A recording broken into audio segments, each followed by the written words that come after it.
Hey, what's up there, YouTubers? It's me again, Brian, aka Gamer 55551, and I am back with a video review. And for this review, and although this review might be late, that's on me and everything like that, I will be reviewing Doom: The Dark Ages for the Xbox Series X and S. This is me playing it based off the Series S version via Game Pass. It is worth pointing out the game is also available on the PS5 and PC via Steam. And if you're interested in any gameplay footage though, I'll have a link down description down below, or you can click on the card that will appear up on this video, assuming you watch this either on YouTube and Patreon, as well as the timestamps will also be in the description of this video as well, if there are certain parts you wish to skip to.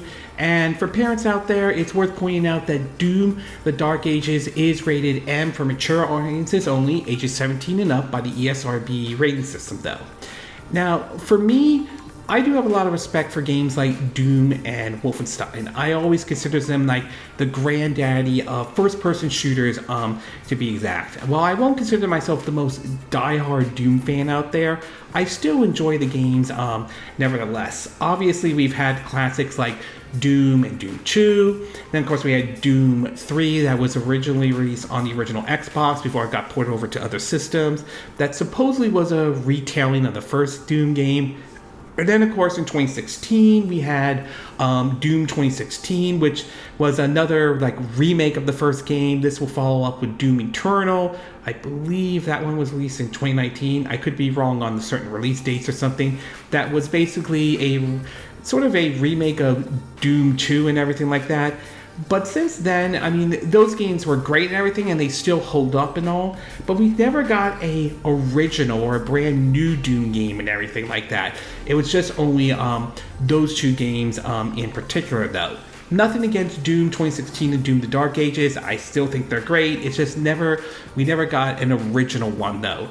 Until sometime last year when Xbox held one of their showcases, though, that we started to see basically them announcing a brand new entry in the Doom series, often referred to as Doom: The Dark Ages, though, which basically acts as a prequel to the events of Doom 2016 and Doom Eternal as well. And this was definitely one of the games that was on my radar to try out on my Xbox Series S and everything.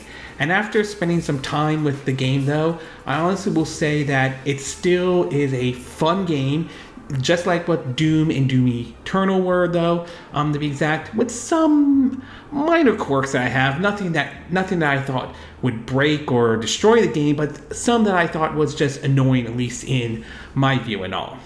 So I'm going to break it down into the pros and the cons, and we'll start off first with the pro.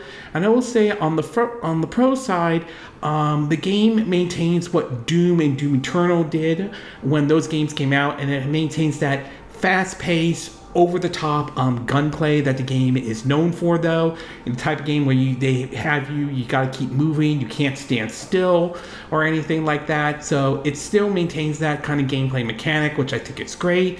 New to it is the shield, which you can use to basically use either block certain projectiles, though. If you block certain ones that are in the color green, you could deflect them back to the enemy, to be exact. So that certainly is neat. It can also be used as a weapon. It can also be used to if you fling it over to basically this green substance, you can use it to launch yourself out and everything. And of course, the weapons are neat. You got ones that are similar to the shotgun, to even one that shoots out like a spray gun that shoots out skulls and everything. So it still is very interesting, still very over the top.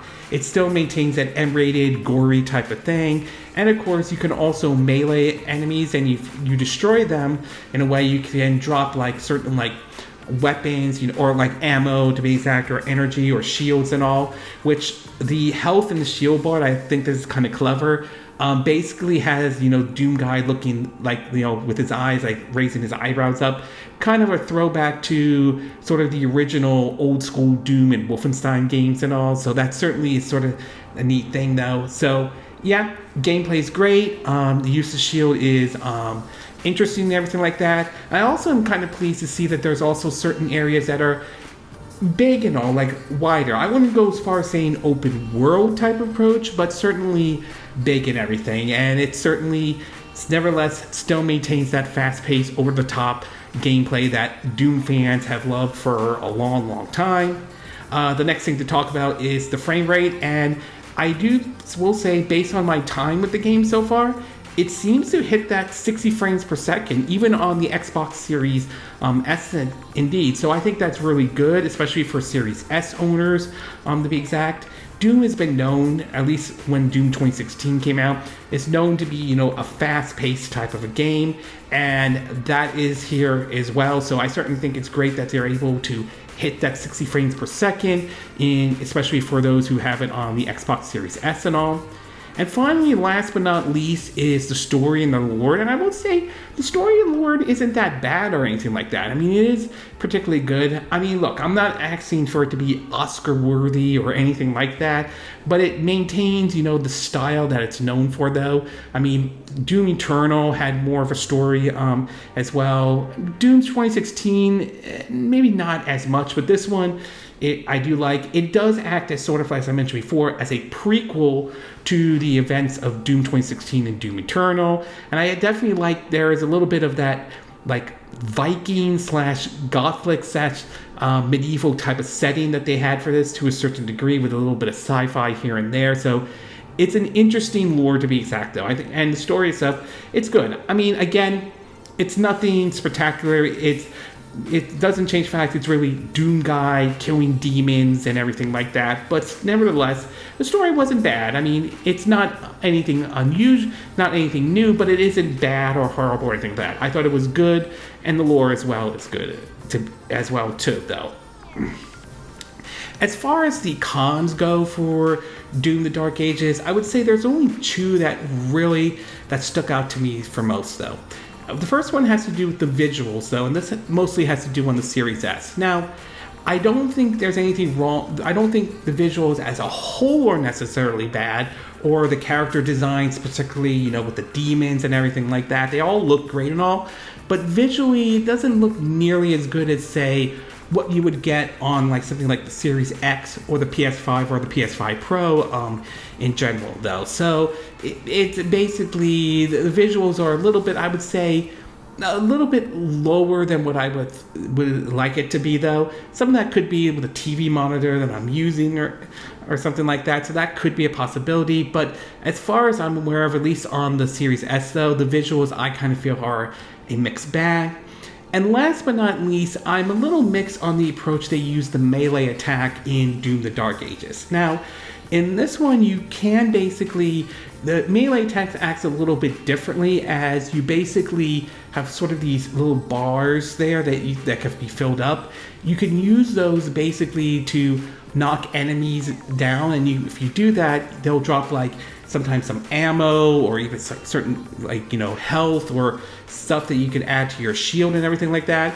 And if you do enough damage to an enemy, you might see like them cover in pink with like a command button to push, like I think it's the R stick, push down on that one, and he does like a very dangerous or killing like melee attack and everything like that. You can also carry a weapon as well. I mean, this isn't bad. I just kind of prefer the approach used in Doom and Doom Eternal, where if you knock an enemy, depending on especially the weak ones, though, they'll flash and you could do an instant kill right there. Or the use of the chainsaw, which is sort of the iconic thing used in the Doom series, to be exact, where you could basically, depending on the enemy and everything, you can instantly get some ammo and all. So I don't think it's terrible. I don't think it's awful or anything like that. I'm just a little mixed. Perhaps I prefer, the use of the chainsaw and everything like that. So I'm a little mixed on how the melee attack is being used, but it's not to the scale like it's going to be basically ruin the game or anything like that. Although supposedly you can kind of upgrade it, especially with also the weapons, though. When you find like an upgrade station, when you use gold and everything, you can upgrade the stuff. So I mean, that's not bad either, though. Overall, I still am enjoying Doom: The Dark Ages, and it's definitely one I would recommend, regardless of if you have an Xbox Series X and S, regardless if you have the Game Pass or not, or in regards if you have it regardless if you game on PC or the PS5 in general, though. It's still a fantastic game, nevertheless, though. I do have a lot of respect for the series, so it's nice to see a new entry indeed. At its best, though, as I mentioned before, it maintains that fast-paced, over-the-top gameplay. The use of the shield, I do think, is interesting. It does hit 60 frames per second, especially on the Series S. And the lore and the story itself, to me, I did enjoy and I thought it was good. But at its worst, though, it's a mixed bag on the visuals on the Series S, though. And I am a little mixed on how the melee attacks are being used in Doom the Dark Age. But it doesn't hinder my enjoyment for this game. I still think it's very good. I still recommend this game, especially for longtime Doom fans and for those looking for an interesting or enjoyable first-person shooter to play on your system of choice, though. And it will be very interesting to see if new entries of the series, if we get another entry into the series, whether it's a continuation of Doom the Dark Age or an actual sequel that takes place after Doom Eternal. And while this hasn't yet been confirmed at this time, I am curious to see how this game is going to look like and run if it does come to the Nintendo Switch 2, though. Obviously, nothing has been announced at this time, but given the fact that Microsoft is allowing Bethesda to bring Indiana Jones and the Great Circle to Switch 2, and of course Fallout 4 is coming to the Switch 2, I would say odds are I think Doom the Dark Ages will make its way to the Switch 2.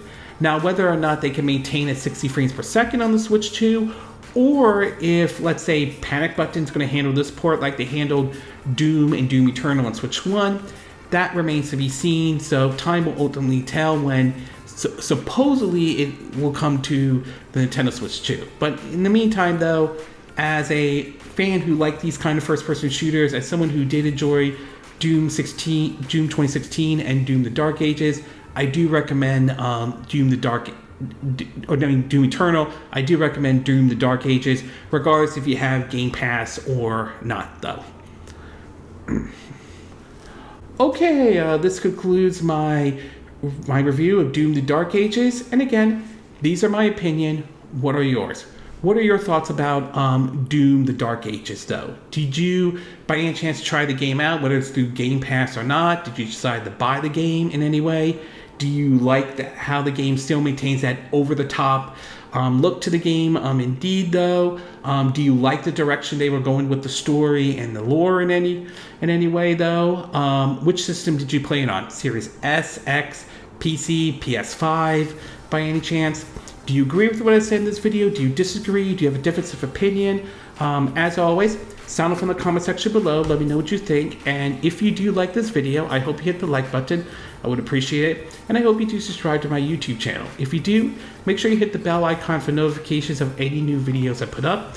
Also, feel free to share this video if you want to, and feel free to donate to my channel if you like. You can do it through PayPal Me, Patreon, or Steamlabs. Links will be in the description of this video, as I said, assuming you're watching this either on YouTube or Patreon. And I will see you again next time when I do another video. Hopefully that'll be soon.